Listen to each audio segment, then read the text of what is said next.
Yo, what's up mga kaibigan? Nalina tayo magkwentuhan. So first ever in-season tournament final sa pagitan ng Los Angeles Lakers at ng Indiana Pacers. Si Haliburton nga ay may 28 assists and 0 turnovers sa kanyang last 2 games. Ngunit sa game na ito ay 2 minutes pa lang nga ay dalawa na ang turnover niya matapos na maagawan ni LeBron ng 2 beses. Alam mo ngang seryoso si LeBron dahil first quarter pa lang ay ganito ng itsura niya. Agresibo din si AD mga kaibigan sa game na ito. Quick 13 points and 8 rebounds siya sa unang quarter. Sa second quarter naman ay nagliliyab nga si LeBron. Magkakasunod na puntos ang kanyang ginagawa at kinakalabaw niya lang ang Pacers defense, ngunit agad niyang natanggap ang kanyang third foul kaya naman naupo muna siya.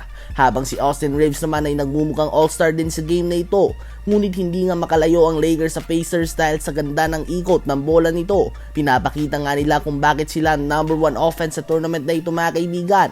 Natapos ang first half sa score na 65-60 in favor of Lakers yan. 17 points, 11 rebounds sa si AD, 22 points si Austin Reaves off the bench, at 12 points, 5 rebounds si LeBron James. Sa Pacers naman ay 7 points, 6 assists, 3 turnovers pa lamang si Haliburton. Tuwing nakaupo din si LeBron ay aktibo siya bilang coach. Sa third quarter ay umabot na nga sa double digits ang lamang ng Lakers, ngunit hindi talaga sumusuko ang Pacers at unti-unti nilang binababa ang lamang ng Lakers.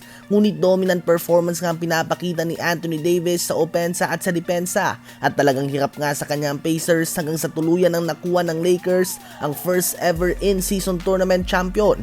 Si AD ay gumawa ng 41 points, 20 rebounds, 6 assists and 4 blocks. 28 points din si Austin Reaves at 24 points, 11 rebounds and 4 assists si LeBron James. Pinangalanan din si LeBron bilang ang unang in-season tournament MVP. Ngayon ay tumungo naman tayo kay Nikola Jokic. Sanay nga tayo sa kanya na very efficient siya. Halos given na nga na nagtatala siya ng 60% shooting sa field, ganun pa man ay nangyayari nga ang hindi inaasahan sa kanya ngayon. Ang 2-time MVP ay nahihirapan na may pasok ang kanyang mga tira.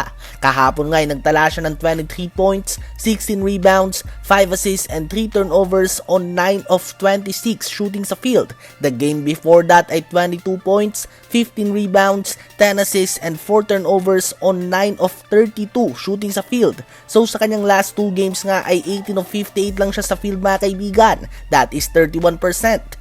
At nakikita nga ang epekto nito sa Denver Nuggets. Sa ngayon ay may 3 silang magkakasunod na talo. Sa last 11 games sila ay may record lamang sila na 4 wins and 7 losses. At may overall record sila na 14 wins and 9 losses. Yan nga ay pang-apat sa buong Western Conference. Naunahan na din ni Joel Embiid si Jokic sa panibagong labas na MVP ladder ng NBA.com. Ano ba ang masasabi nyo tungkol dito? Habang si Kyrie Irving naman ay posibleng out sa mga susunod na games ng Dallas Mavericks matapos na mabagsakan ni Dwight Powell ang kanyang paa. Agad nga siyang lumabas sa game kahapon at hindi na din siya bumalik dito. Ang good news nga ay nakuha pa din naman ng Mavs ang panalo at nakatayo at nakalakad pa naman si Kyrie Irving na mag-isa. Ibig sabihin ay nalalagyan niya nga ng bigat ang kanyang paa. Hindi ito ganun kaluba. Sadyang kailangan na nga ng konting pahinga.